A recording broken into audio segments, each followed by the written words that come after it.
మెదక్ పట్టణంలోని ధ్యాన్ చంద్ చౌరస్తాలో బీసీ సంక్షేమ సంఘం ఆధ్వర్యంలో మహాత్మా జ్యోతిరావు పూలే 199వ జయంతి ఉత్సవాలు ఘనంగా నిర్వహించారు. ఈ సందర్భంగా బీసీ సంక్షేమ సంఘం నాయకులు జ్యోతిరావు పూలే విగ్రహానికి పూలమాలలు వేసి జయంతి శుభాకాంక్షలు తెలిపారు. బీసీ సంక్షేమ సంఘం జిల్లా అధ్యక్షుడు నోముల శ్రీకాంత్ మాట్లాడుతూ, అణగారిన వర్గాల అభ్యున్నతి కోసం, బడుగు బలహీన వర్గాల అభివృద్ధి కోసం నిరంతరం కృషి చేసిన మహనీయుడు జ్యోతిరావు పూలే అని ప్రతి ఒక్కరూ వారిని ఆదర్శంగా తీసుకోవాలని అన్నారు.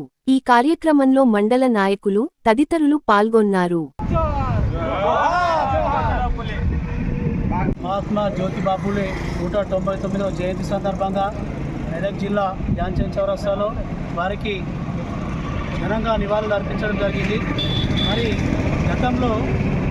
గతంలోనే తను చదువు వల్లనే దేశం బాగుపడుతుంది, ప్రజలందరూ కూడా తెలివిమంతులు అవుతారనే ఉద్దేశంతో ఆ చదువులో కూడా మహిళలకు మొట్టమొదటిగా చదువు అవసరమని చెప్పి మొదటగా తన భార్యకే చదువు నేర్పించి తన భార్య ద్వారా పాఠశాలను ప్రారంభించి ఎంతోమందిని విద్యావంతులను చేసి సమాజాన్ని మేల్కొల్పు చేయడం జరిగింది.